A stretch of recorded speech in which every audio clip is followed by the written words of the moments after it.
Well, welcome to Black Men Speak. I'm your host, Keith Dent. And for those of you who've never tuned in, if this is your first time, welcome. Black Men Speak is a podcast that highlights ordinary men doing extraordinary things. And this is our last show of the 2021 season. And I'm glad because, one of the goals that I had for those of you that set goals and do those sort of things at the beginning of the year, my first goal that I had was to interview a celebrity, um, because it kind of has a sign of growth, stretching on my part. Because one, you got to reach out to them and try to get it on their calendar, see if they're busy. But my guest tonight, I never thought, the celebrity that we're going to have on tonight would be one of the heroes of the work that is kind of the inspiration behind this podcast in the first place. And his name is Sean Dove. Now, for those who might not have heard his name, Sean Dove, he's the founder of the Corporation for Black Male Achievement. It's a consulting and publishing enterprise that curates community building and leadership development engagements that elevate stories of loving, learning, and leading for Black men and boys. He served on the CEO also for the campaign for Black Male Achievement, which was a national intermediary membership organization committed to ensuring growth, impact, and sustainability of leaders and organizations committed to improving the life outcomes for Black men and boys, and launched at the Open Society Foundation, and eventually spun off into an independent entity back in 2015. He's leveraged more than $212 million in national and local funds while connecting cross-sector leaders and organizations on behalf of an emerging BMA field. So tonight we're going to just talk about his journey.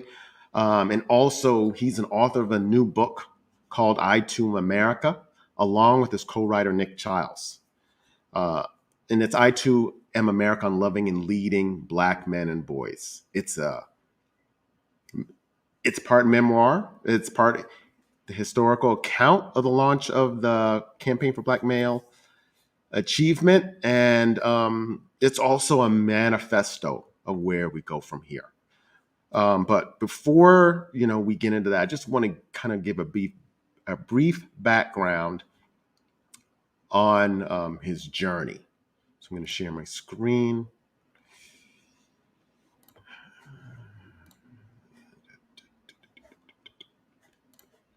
I'm going to bring this up. I'll skip through here.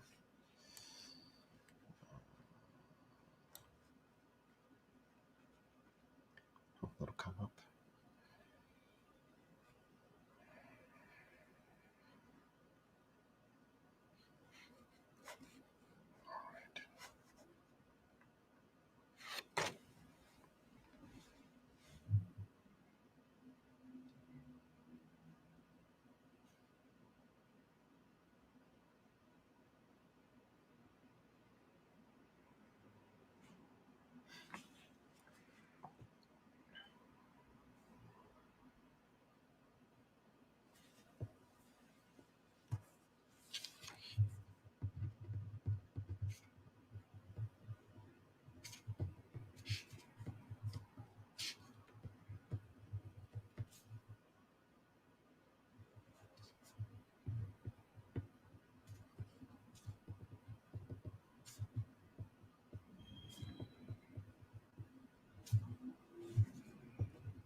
Hey, Sean, how you doing? What's going on, brother Keith? How are Happy to you? be here, man. I'm happy to be here. Thrilled to. We've been trying to do this for a little bit, and I'm just glad that we're doing it. And as we were sharing backstage, there were no coincidences. All is in divine order, and happy to be your last episode for the year. Yeah. Oh, yeah. Thank you for being here. Yeah, we have been trying to do this for a minute. Um, and that was just those couple of seconds was pretty powerful. Um, because something simple as growing good morning, not hearing good morning from your father. Um, how much of an impact did that have, and just in your journey? Yeah, that's a great question. And before I even begin to answer that, man, I just wanted just to shout you out and commend you. One of my personal mission mantras is that we have to become masters of our own media, right? And tell our own story, own media, and shape the narrative. And so, Black Men Speak and what you're doing personifies that, right? And so, it's a significant, thing because I think we are all wired, human beings, right, to have a connection with their parents, but and with their father. And so it was not I didn't feel like when I was growing up, where's my father? Where's my father? I had some limited contact with him. My mother and father were never married. And so, I never had that experience of waking up and saying, hello, dad.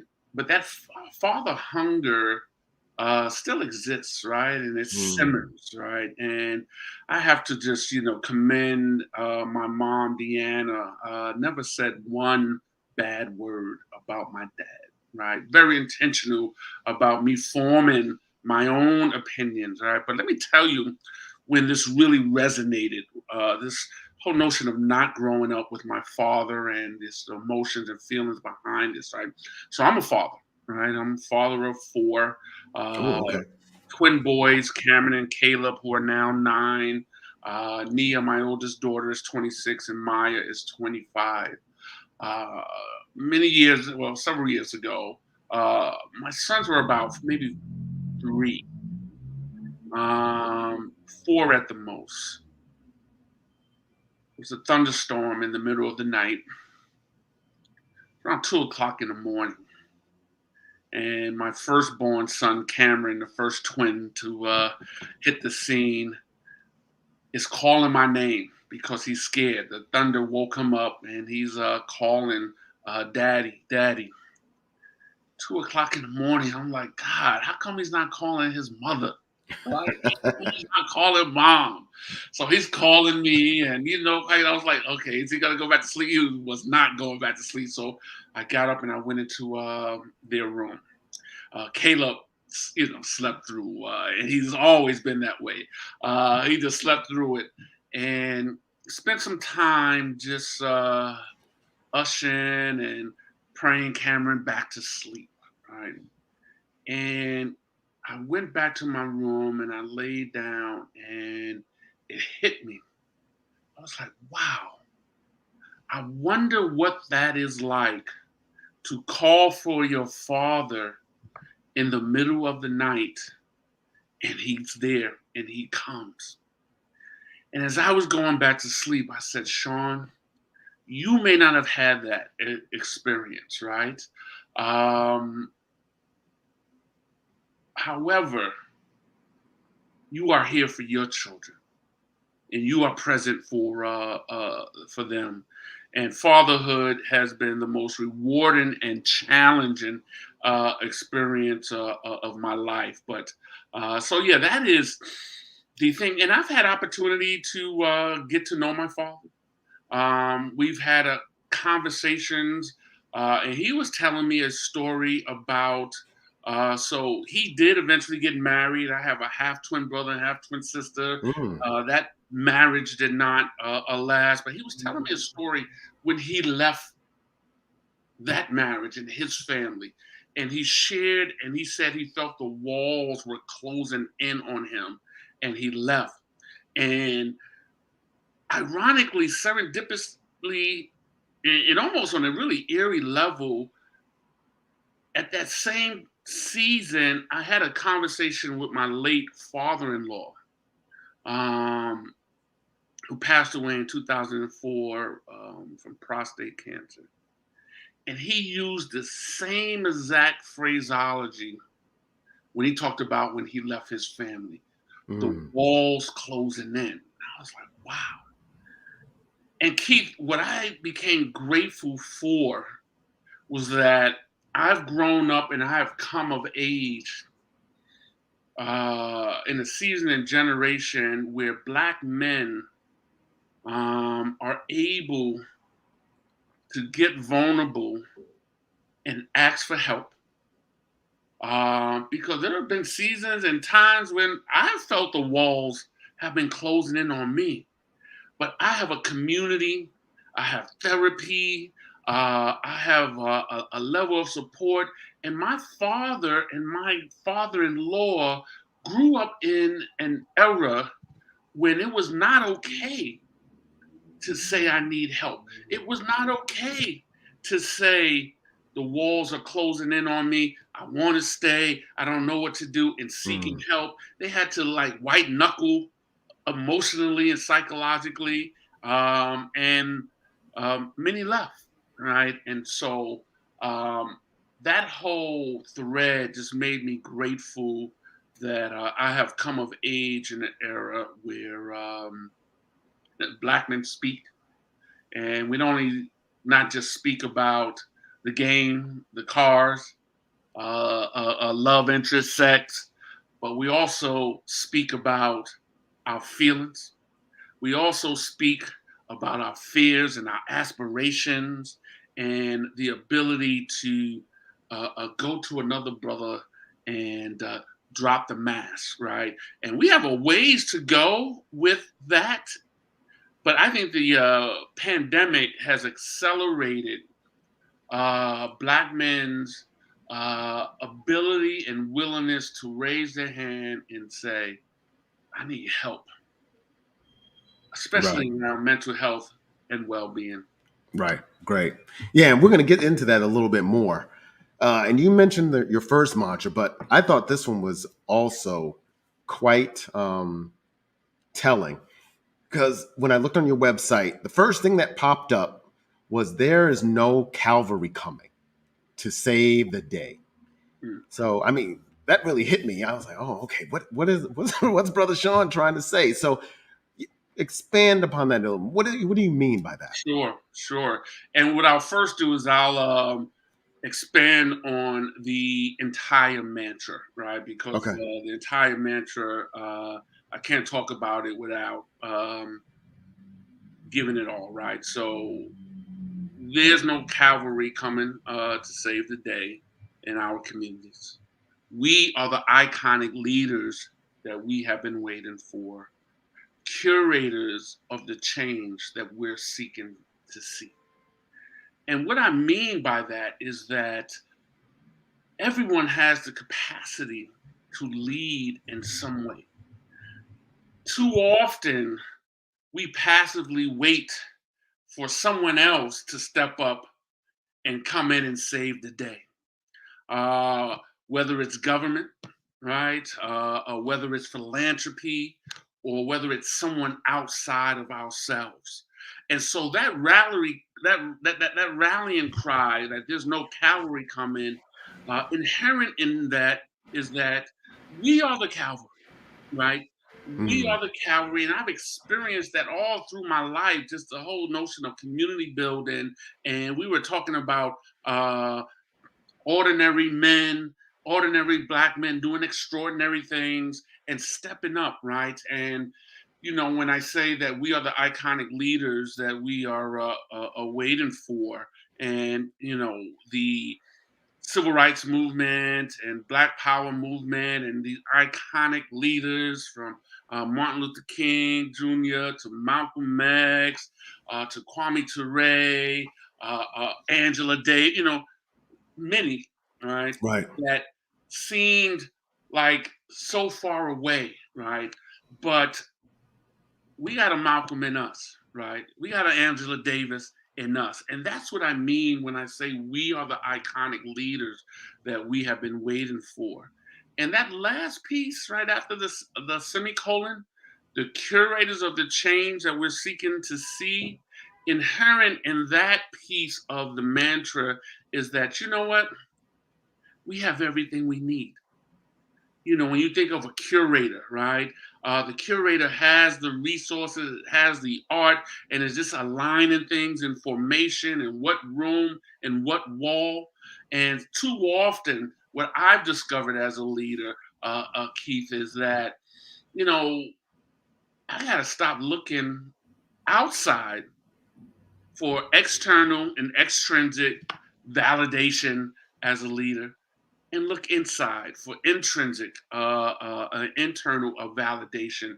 And God has told me in my own personal leadership journey, He says, Negro, and that's how God talks to me. Uh, my God, don't ask me for nary another new idea. You curate all that I've downloaded in you over all the years, and then you come see me, right? And so that curation thing is that, you know, one of my mentors many years ago, Reverend Alfonso Wyatt, in a moment of despair and struggle, you know, I was leading an organization, and outside, you know, things looking fine. He said to me, "You don't know how powerful you are." And he meant Mm, that not in a way of hubris and he right. was an ego, uh, but why are you giving your power away from Sean? Away, Sean. Do you know how gifted and how favored you are? And you know, another one of my mantras is that we are infinitely more favored than we are flawed. And the side of the equation Mm, that we focus on is what grows. And what I'm hoping that iTunes America on Loving and Leading Black Men and Boys, which elevates in all vulnerability and transparency, both my favored side and my flaws, that, you know, two things could be true. And two things are true as Black men. Yes, we are favored, but we're human and we're flawed, right? And right. so, but we're infinitely more favored than we are flawed. And so that's what that mantra means, right? Okay. Yeah, that's great. Um, that's powerful, very powerful, especially the fact that you said that you mentioned you gave your power away. And I mean, we may hold on to that thought, but you know, you mentioned the book, and very, very great book, by the way. I really enjoyed. Yes, yes, I really enjoyed the fact that you were very honest and vulnerable. So, what made you to kind of felt that you needed to write the book at this time, as opposed to maybe a few years ago, or even in the future? Yeah, yeah. Time is everything, and actually did attempt to write uh, this book or a portion of this book back in 2014. Um, and it was at the time called The Summer Between the Verdict and the Speech. And the summer of July 2013, in that first week, George Zimmerman was acquitted for the murder of Trayvon Martin, right? And a week later, President Barack Obama made an infamous speech and said some things that many Black folks in the country, and particularly Black men, were waiting. And he challenged the nation to shift its perception of Black men, so that we feel a sense of love, safety, and belonging, right? And that's not his exact words, but that's what I heard. And was working with a brother, Joshua Dubois, on that, but it just was not time. Mm, You know, one of the quotes in the book is in the beginning of the afterword is from Maya Angelou, and she says, you know, there is no greater agony than having a story inside of you that goes untold. And so the timing, and we started writing this book in 2019, and so much happened before we gave birth to it, right? The campaign, sunset operations, global once in a century, a pandemic. I myself went on a journey of deeper healing. And Mhm. so it was just time, and writing and speaking have long been a healing tool, right? I've published a newspaper called Proud Papa for African American fathers. I've published Harlem Overheard, a youth produced newspaper when I was at the Harlem Children's Home, and other publishing projects, right? And so that has always been my ethos and part of how I express myself. Mhm. But it was just time. Another, you may have heard the Gnostic Gospel of Saint Thomas, a scripture that says, "If you if you bring forth what is inside of you, it will save you. If you don't bring forth what is inside of you, it will destroy you." Right. And so the writing and birthing of this book was really a life saving, life giving endeavor. And so that's why, it was like now was the right time. Yeah, I like that. I guess that's maybe I needed saving. That's why I brought forth this podcast. I'll have to think about that. That's kind of deep. And you know So what? I know you're going to answer a question. yeah, yeah, yeah. No, go ahead. Something you just said that, and I write about this in the book, of course. Well, not of course, but what I want, and you just affirmed it, brothers, black men, all folks to know that we can be catalysts to our own healing, right? And when you just said that, wow, that's why you created this podcast, right?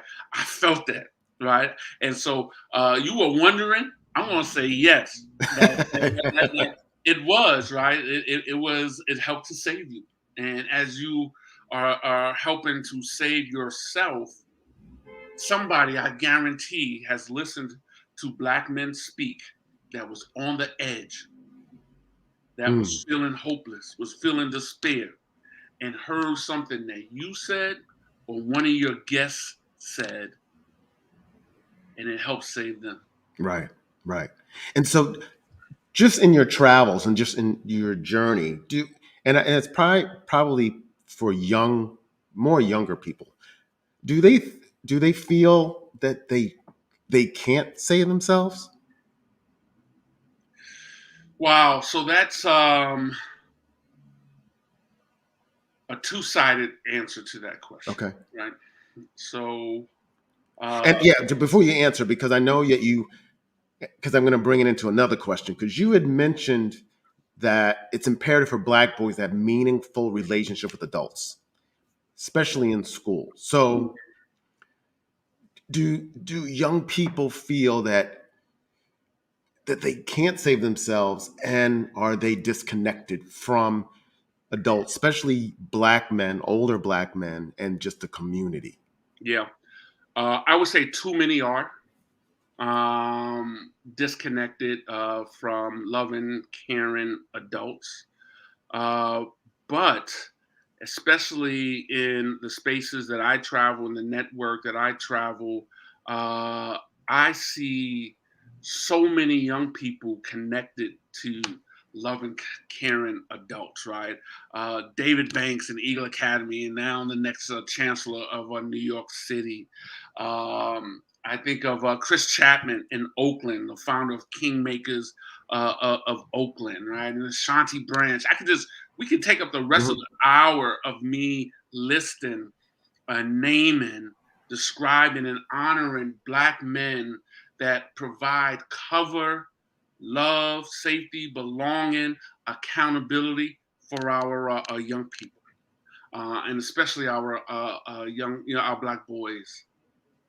And at the same time, too many of our Black children are in school systems and classrooms and institutions where they are not loved, they are feared, they are hated, they are criminalized. There's this sense of pathology around them, right? And so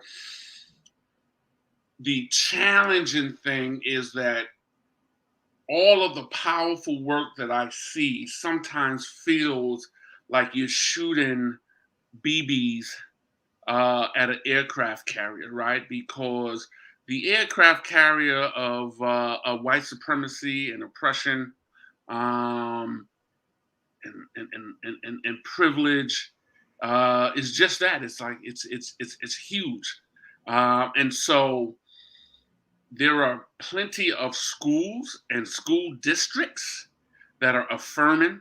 I would lift up Brother Ron Walker, who you should have on this show. He is the founder of COSBOC, the Coalition of Schools Educating Boys of Color, and it's a network of school administrators, educators, community activists that are committed to affirming educational and learning experiences for Black boys and young men of color. So there is a lot of positivity, and we got to like get it out there. Right. So it's like two things are true, right? And there are many of our boys that are not being seen and not feeling the love that we may have felt. And it's not just through a teacher, right? Through coaches, right? Mm. When I was going to elementary school in Harlem on 119th Street and Lenox Avenue, late 60s, early 70s, there's a sense of community, right? If I strayed down to 7th Avenue, which is now Adam Clayton Powell, adults were okay stepping in and saying, "What you doing down here? You know you're not supposed to be down. Get your butt back to Lenox Avenue."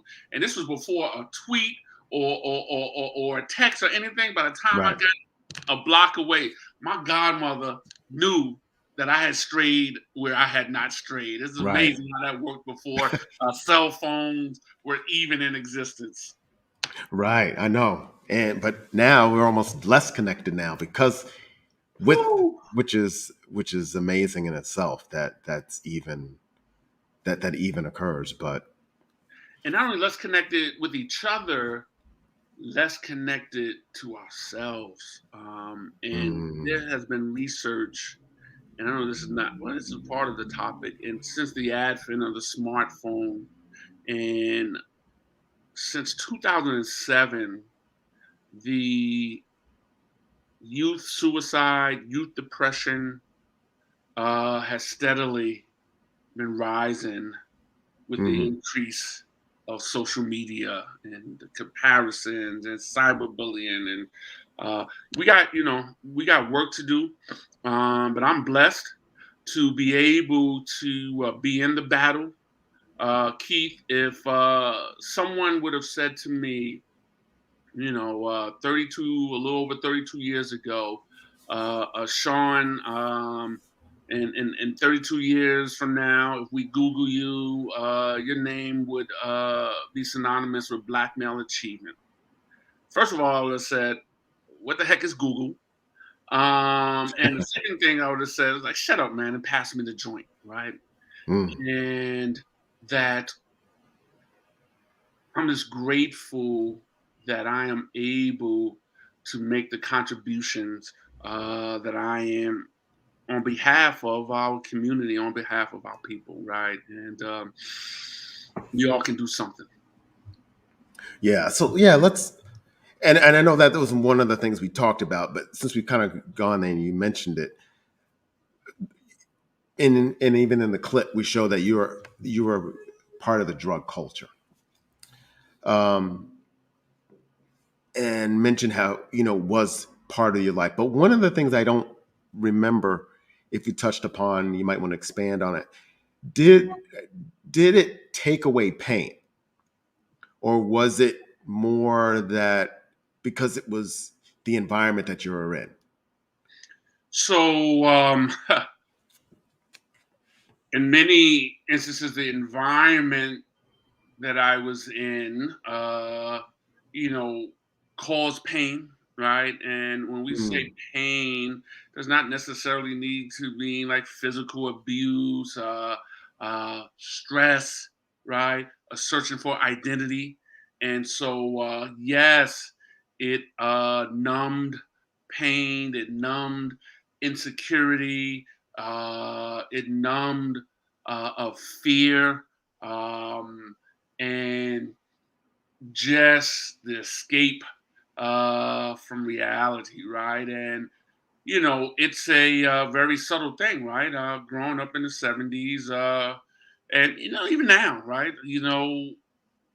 When I took my first puff of a joint at 11, 12 years old, I didn't know that that was going to turn into years later me grappling with an addiction to cocaine and alcohol and weed and wanting to kill myself. I had no idea. mm, And who knows if someone would have said that, I would have been like, yeah, yeah, yeah, right. And so I think that what's the James Baldwin quote that says, to be black in America and to be semi-conscious is to uh, be in an almost constant state of rage, right?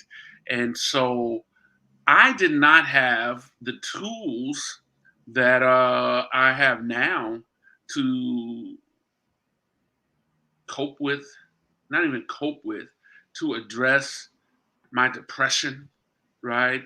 Um, in recovery and have tools there. And one of the things that I discovered on this journey, and I write about this, and we talk about trauma, right? I think that we too often normalize trauma in the Black community as just being part of the Black experience, right?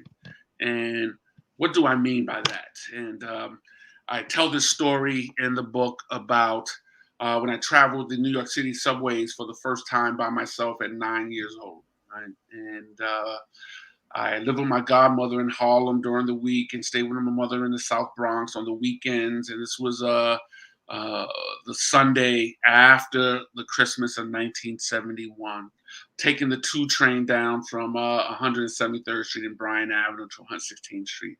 And on the way back, instead of getting on the uptown side to go home, I got on the downtown side, mm, which led to me getting lost and eventually getting abducted. I had a fur coat on because my godmother ran numbers with Nicky Barnes's father, Roy Barnes, and one of the hustlers thought it was a good idea for me, a 9-year-old Sean, to get a fur coat for Christmas.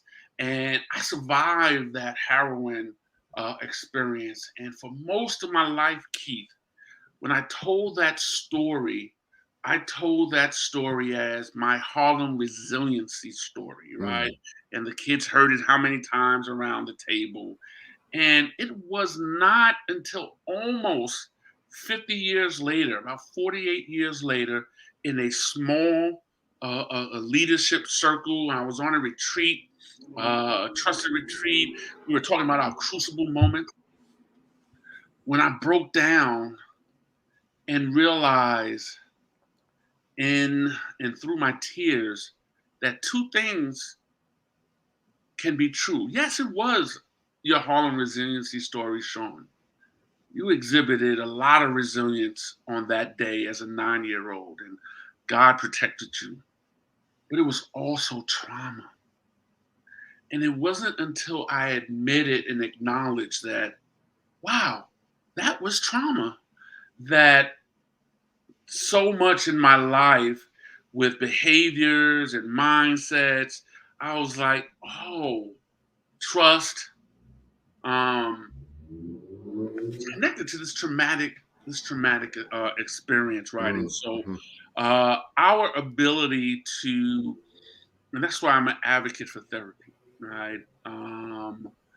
that therapy, I'm an advocate for therapists, mentors, executive coaches, right? You need all of those executive life coaches in your life because there is so much healing that we, as Black folks, that we have to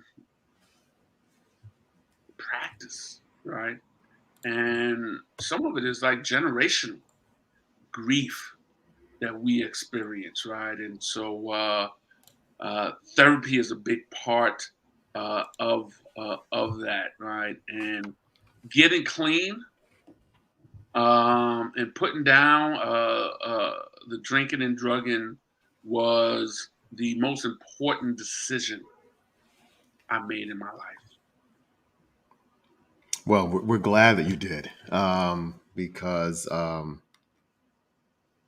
that is traumatic. I mean, it's amazing if that would happen. If that would have happened today, it probably would have gotten a lot more notoriety, or it would have been, because it would have been the community, and especially because it would have been more of a save story, and definitely would have probably taken on a much bigger. But even with that, the trauma might not have been discussed, because we'll hear the sensational stories, but Hmm. then you never get the backstory of what happens, or how those individuals turn out. So the fact that you're even able to unearth that trauma to move forward is really a testament just to your inner work that you've done.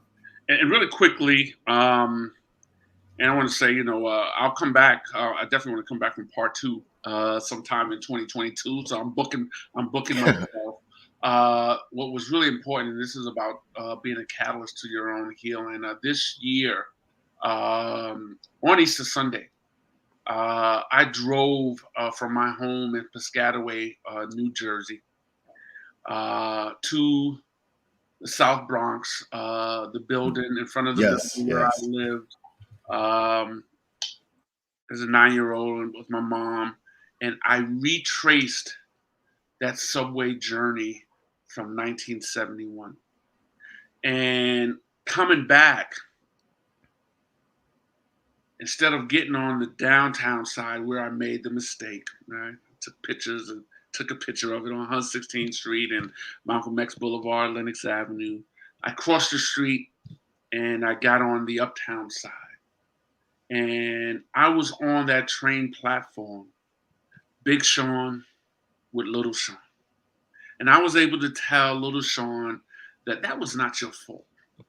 You made a Mm, mistake. I got you. We're okay. And I was able to get back on that train and make that trip. And so many people don't get an opportunity to reframe and go through an experience like that. But that was a catalytic thing that I did, and I told my therapist that it was on me that I wanted to do that and making that trip. And I couldn't, and I didn't know it, but the book couldn't be completed until I did that. wow. And is that because? And I know we're going a whole different direction. Is that because you never heard that it wasn't your fault? Yeah, no, I never heard Mm, that it wasn't my fault, right? Um, I always, I think, I didn't ask for help. And when I got on 116th Street and the doors open at the next stop, I was waiting to see 125th Street, but it was 110th Street. All I had to do was get off the train and, wait for the uptown, but I didn't know. right. Doors closed, and what seemed like an eternity, then 96th Street came. And as a 9-year-old who 96th Street was like, I was a strange boy in a strange land, right? And I wound up walking back to 116th Street, right? So I don't want to take up too much time with that particular story, but yes, Right. and if I was told that, it was not reaffirmed, right? Hmm. So I messed up. It was my, Right. and I was the one that wanted to prove that I was responsible enough to take the subway by myself, right? Hmm. So I failed, right? And so there's so many levels and layers to unpack with that. And you know, when we talk about trauma, um, too often, especially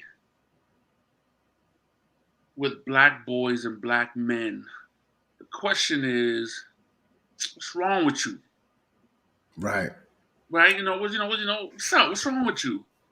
When the empathetic and loving question that should be asked is, what happened to you?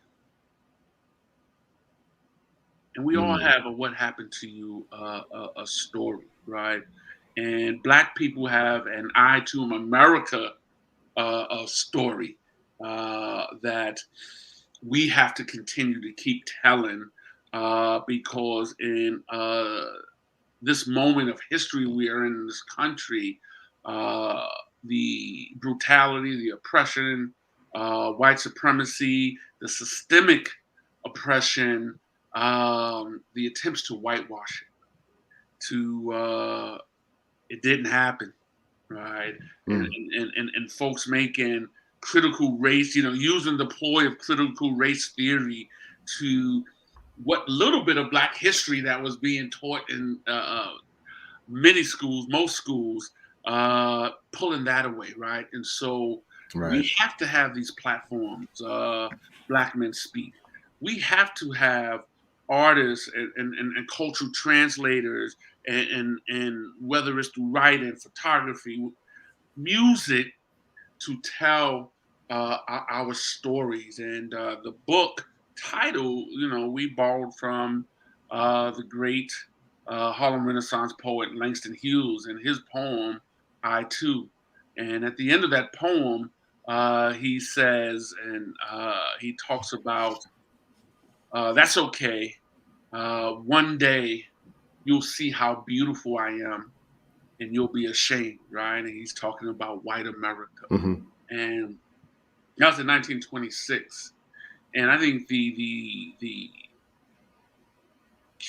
critical challenge or question is this country, is America capable of feeling shame?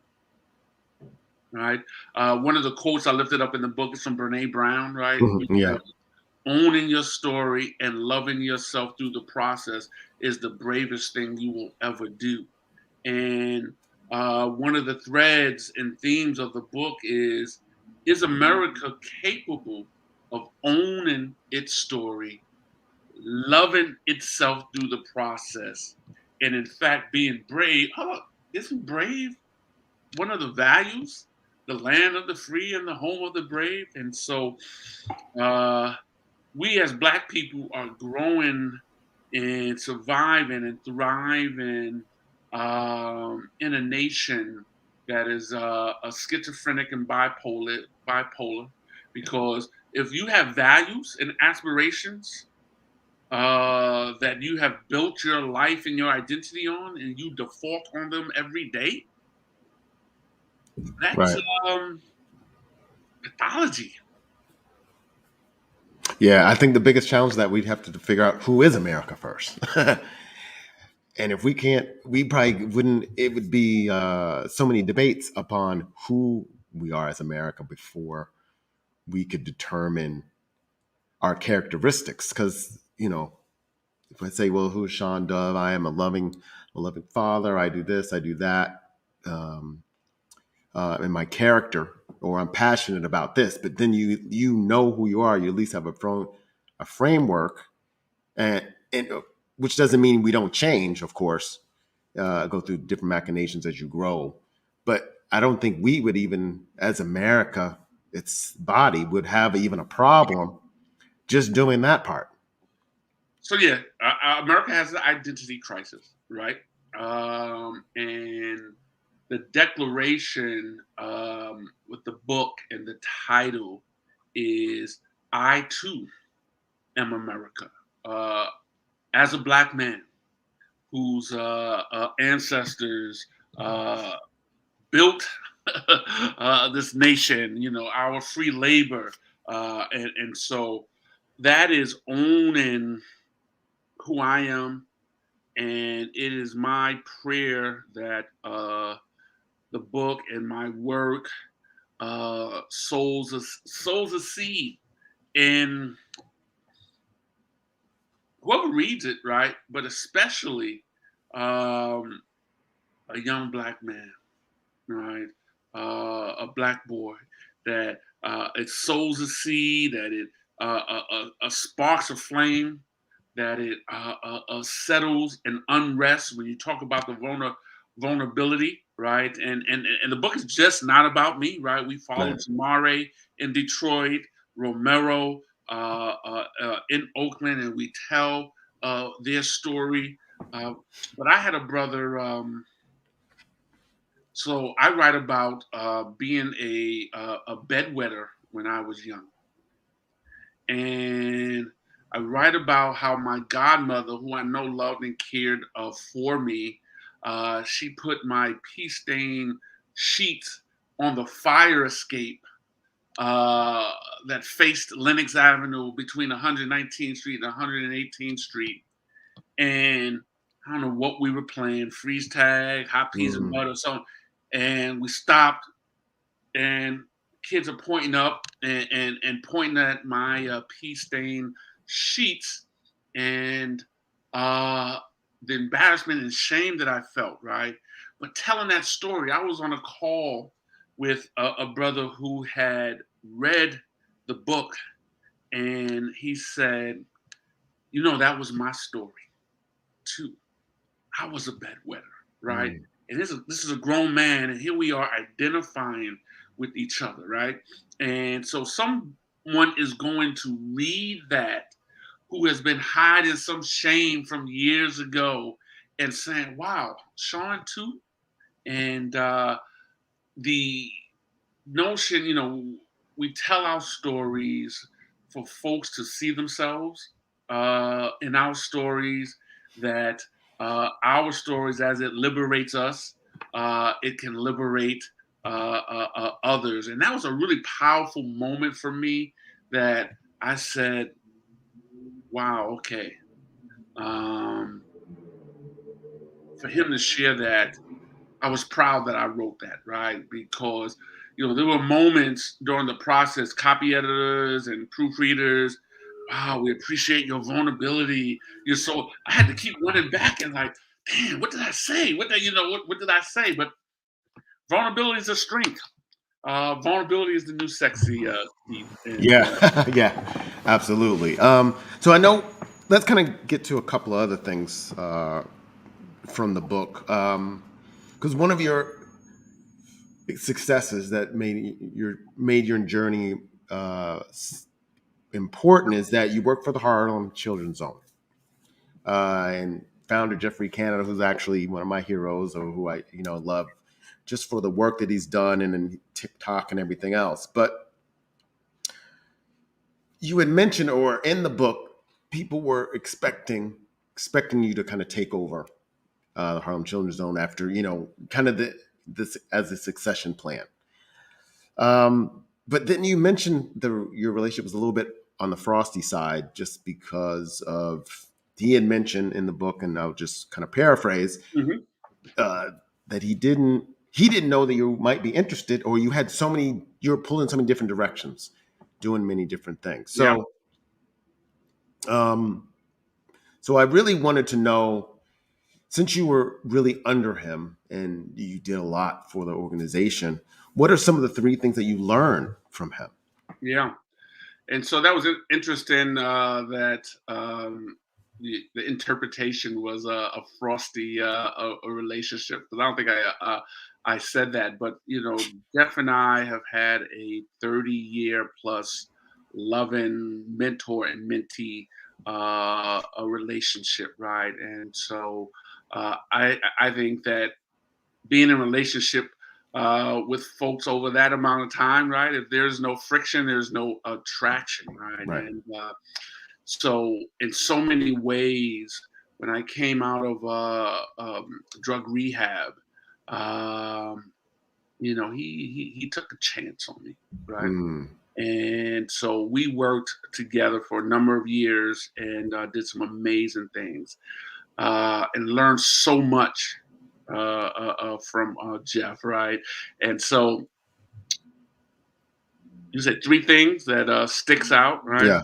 Um, wow, that's kind of hard just to narrow it down to three. But I would start off with his faith, his focus, and his discipline, right? And I think some of that might come from him being a black belt in Taekwondo. Mm. His level of focus, and one of the things he said to me, Sean, is like faith. The funny thing about it is you better have it before you need it, right? And I've always have admired that laser beam of focus. Uh, Storytelling. Is a master storyteller and a communicator, and um, you know, working with him for so many years, I was like, okay, this is the seventh time I'm hearing this story, but why does it feel like the first one? Yeah, right. And what I saw him masterfully do, right? He's running an organization that was first Readland Centers and Children and Families, and evolved into the Harlem Children's Zone. Is that he would lead and talk about the issues of child poverty, educational inequity, economic injustice as a whole, and historically, and what's happening not only in Harlem but communities across the country, and then bring it into how specifically his work and his organization um, was making changes, right? And that struck me because so many other folks are like, "Oh, this is what I'm doing. This is what I'm doing. This is what I'm doing." Mm. And so his storytelling was just and one of the other things that, and I think we share this, the ability to navigate both the boardroom and the block, right? Right. And to navigate, and he does this in a really masterful way. Um, High net worth circles and boardrooms, but at the same time can be on 125th Street and Lenox Avenue, right? And uh, being able to lead in City Hall and the corner, being able to lead in boardrooms in the block, watching that was a quality. And so yeah, and it's interesting. I write about that conversation when I left the Harlem Children's Zone, and folks are like, why you leaving? And you're the heir apparent. And Jeff and I having a lunch conversation, and I said, well, Jeff, you never said that to me. And he was like, Sean, you didn't know what you want, right? You didn't know if you wanted to be a publisher or writer or youth development professional. And this is like that focus, right? Yeah, yeah, yeah. I'm more all over the place, right? And he was like, no, I wasn't turning my agency over, right, to someone that didn't know what they wanted, right? And so he has just And at that time, did he get it? Did he get it right? about me not No. yeah, so yes and no, right? Okay. uh, uh, uh and one of the things is like, we're wired differently, right? Mm. I can be both a publisher and a youth development professional, you know Okay. Yeah, yeah, yeah. uh and so, but I do think the level of focus, right, that it takes a lot. And that was we had that conversation just as Harlem Children's Zone was just elevating astronomically. And Right.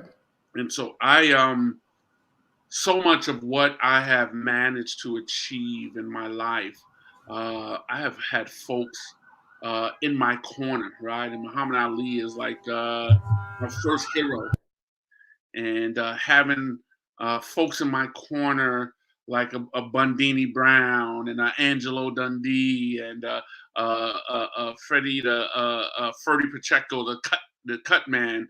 For those that are not of the Muhammad Ali genre and Right. era, go Google and you find out, right? And so in my leadership journey, right, and in battles, Jeff has been one of those folks in my corner. Right. So I wanted to get um, to this part because since I have been in nonprofit management, I just and if you see all the different organizations. We have so many different nonprofit organizations just in this country alone.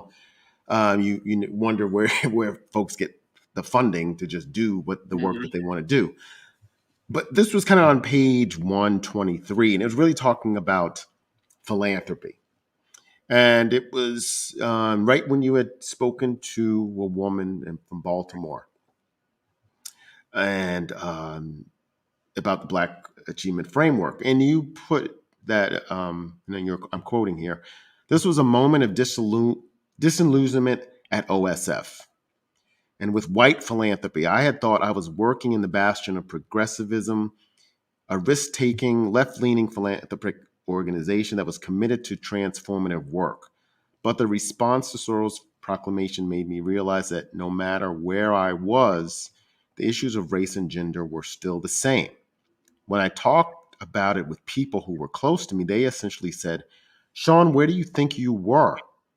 What made you think this place would be different? I had to accept that there was a ceiling with white liberal progressiveness when it came to Black people. That's how philanthropy works. We'll give you project funding for your next grant request, but we're not going to invest in you in a way that will bring about long-term sustainable growth and transformation. And then just kind of the last thing that was on page 43 is and you said, I realize that it's difficult for Black leaders within philanthropic institutions to break barriers around Black liberation. You're always trying to calibrate the level of Blackness you can bring to the table. And so Yeah, I was like, wow, that's so deep. So yeah. so then with that itself, how did it really cause you to shift to where you are now?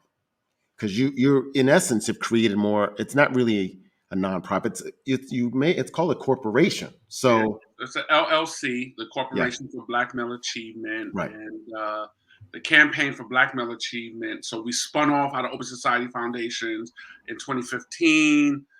We sunset operations just as the pandemic. We announced it on May 1st of 2020, and what I was describing, Keith, that you read, right? And this is kind of like weird, hearing folks like read, they're reading from a book, and what's this part here, right? And let me get used to that. It was a board meeting, right? So the Campaign for Black Male Achievement was originally supposed to be just a 3-year initiative at the Open Society Foundation, the campaign, Okay. right? And here we are, 2 centuries of racial oppression, and we're starting a 3-year campaign.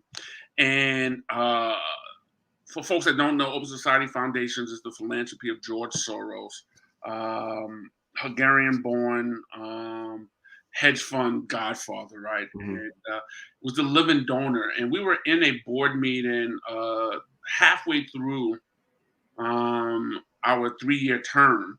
And it was during that meeting when he said, so we did a presentation on where and how we were leading with the campaign for Black Male Achievement and our early results, that he said, I can go really deep with this, right? I can go as deep as my special fund for poverty alleviation, which was at the time a 3-4 year, $250 million strategy to respond to the Great Recession at that time.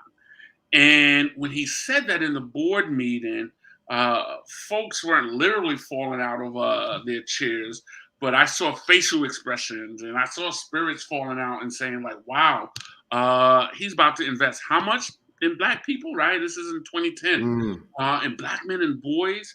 And after that meeting, there were colleagues that said, white colleagues, well, what about fund equity, right? And because in that meeting, he charged us to expand our budget. He was going to scale us up. And I thought that, wow, fund equity wasn't an issue before this board meeting when your Mm, budget for your issue was three times more than mine, right? Talk about, oh, now fund right. equity is an issue. And then there was someone, the conversation about Baltimore. Oh, we don't think that Black male achievement is a framework that will fly in Baltimore. What? Baltimore? Come on, right? Right. And so, yes, I had realized in that moment that, well, I was reminded that even in liberal progressive spaces, right, there is a threshold of how much you will be invested in, right? And I will say that over the last 2 years or the last year, it took the death, murder of George Floyd, right, Mm, for many philanthropies to begin to start leveling up on unrestricted grants, leveling up on investing in black leadership in a way that they hadn't done before. And there's a common adage that philanthropy is not going to fund the revolution, right?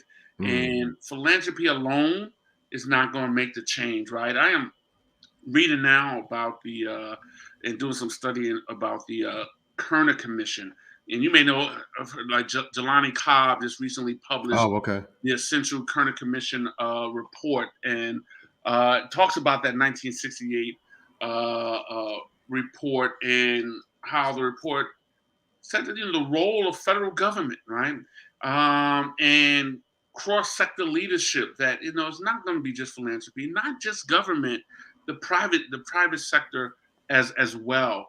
And so I think philanthropy has a role, but if we start also pulling back the layers, so much of the philanthropic dollars and the endowments of billions of dollars have been reaped and built in an exploitative manners of people of color and indigenous people in the first place.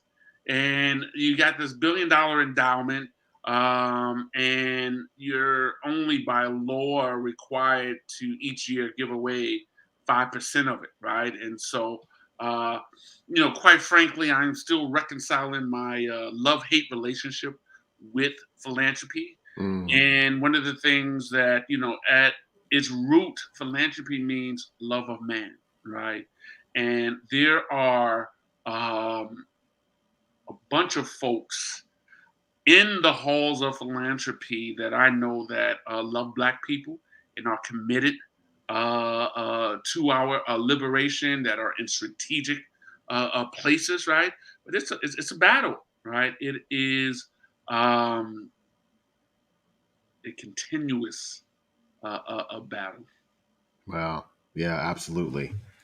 And so towards the end, you had, or within your book launch, you had mentioned that at 58, you're still discovering new parts of yourself. So, what are those things? And what was the catalyst to you discovering those things? Wow, that's a great question. And Keith, if you would have asked me in my younger days, um, Sean, what do you think you would be doing when you're 58? I'm 59 now. I would have said, shopping for my rocking chair and looking to go on cruise control. Um, Therapy has helped me dramatically with dealing with trust issues, right? Trusting myself. Um, I have been in the last year what I've called an intermission phase between my second and third acts of my leadership journey and my life journey, and it's a 3 act. It's a 3-act play, and I hope this third act is a long, long, long one. Okay. What I'm discovering in this journey, in this moment at 58 and 59, to derive self worth and self validation internally, intrinsically, and not relying on external validation and extrinsic validation. A brother named Melvin Miller, who facilitated a retreat for the campaign for Black Male Achievement back in 2019, the fall of 2019, said something to me that just kind of really resonated, right? That he said, he said it to the entire team, but I felt Keith, he was saying it directly to my heart. He said, "You have nothing to prove, only gifts to share." Mm. And that was such a freeing word. And through reflection, right? I am a reflective leader. I realized for the last, 30 years up until, the pandemic hit, um, I was in this really performative, proven space and proving that I was a leader, right? Especially coming out of when I went into a treatment and recovery. I was the executive director of a youth program that I had grew up in called the Dome Project. When I came out and started working for Reland, which became the Harlem Mhm. Children's Zone, and all the other work that I was doing, I was like, I gotta prove, I gotta prove. It was very performative based, right? And in Mm. this moment, in this coming of age, right, and still evolving, that mantra, I have nothing to prove, only gifts to share, right? um, Learning to be the best husband and father that I can be, right? And evolving. I've been with my wife Desiree for 27 years, and learning and evolving that today on this day we've never experienced this day together, right? And how do I become more empathetic, more empathetic individual, and self awareness is the most powerful thing, right? And so, how did I get here? It's been a process of pain and stumbling in the dark, but it's also been a process of being willing to be vulnerable and look in the mirror, right? And too Right. often, as individuals, we want to look out the window, cast a vision. What's happening out the window? But looking in the mirror, not so much, right? And so, what has helped me is my ability and willingness to be uncomfortable with looking in the mirror.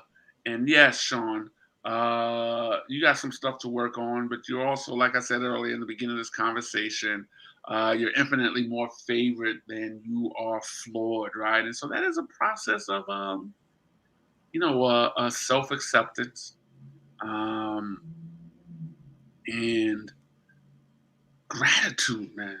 I'm just like so grateful, one, that I'm still here, and God is using me to make a difference, right? I am like grateful for that. That's great. And I'm gonna, because of what you have done, I'm actually gonna do something different question and end in a different question than I normally do, Okay. because I just think what you've done is powerful. Because I normally then what is on your mind as a Black man right now, but I think you've already shared all of that. So since this is the last show of the year, I'm going to ask you what do you think the headline will be for Black men and boys in the year 2030? And since we want to try to start now to Yeah. get there, what do Black men and boys need to start doing?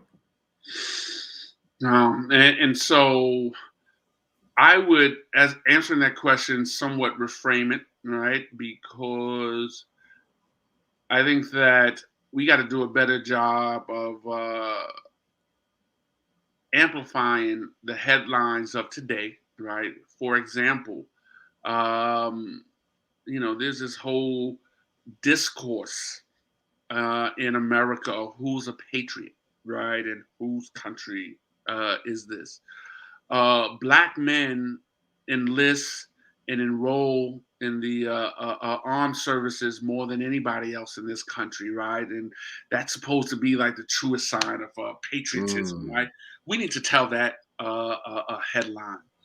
Pew Charitable Trust recently did a study that demonstrated that Black fathers, more so than any of their counterparts of any race, are more engaged with their children, right? Whether they are custodial or non mhm, custodial fathers, right? And we don't hear that story, right? And so we got to start with the headlines of that there are more Black young men in college than there are in jail, right? And so I think that's where we start and do a better job with that, and right, and you're part of that moment in what we're doing now with Black Men Speak, and so the and this needs more nuance, but the headline for 2030 is that Black men and boys are loving, learning, and leading in unprecedented levels on behalf of their families and their communities, right? mm. And so that's the headline right now, and I appreciate that question because I also, I talk about it in the book, and I believe, and be careful what you declare because it just might appear, right, and that what I am hoping that I Too America does is create platforms for Black men to tell their I Too America stories, right? We're going to create a fellowship. We're talking with an organization about launching a fellowship for young men between 18 and 25 to tell their stories, right? And so the headline of 2030, we're writing it, right? We're Right. publishing it, and we're owning it. Well, Sean, this was great. So if anyone has any last minute Christmas gifts that they need to purchase, how can they purchase your book, I Too Am America?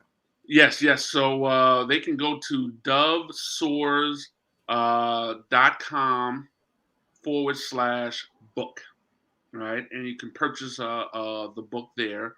It is also on all online retailers for the national January 6th release, right? But if you want to purchase it and get it sooner, go to dovesoars.com /book.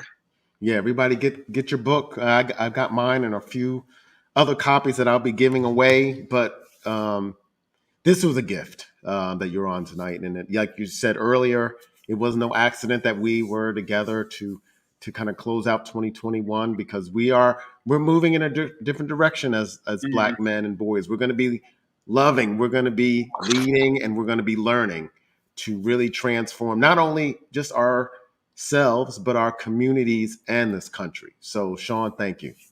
Yes, if I may, I know that we're over. I just want to close with this quote from Arundhati Roy, the Indian novelist. And she said this last year at the beginning of the pandemic. She said, historically, pandemics have forced humans to break with the past and imagine their world anew. This one is no different. It is a portal, a gateway between one world and the next.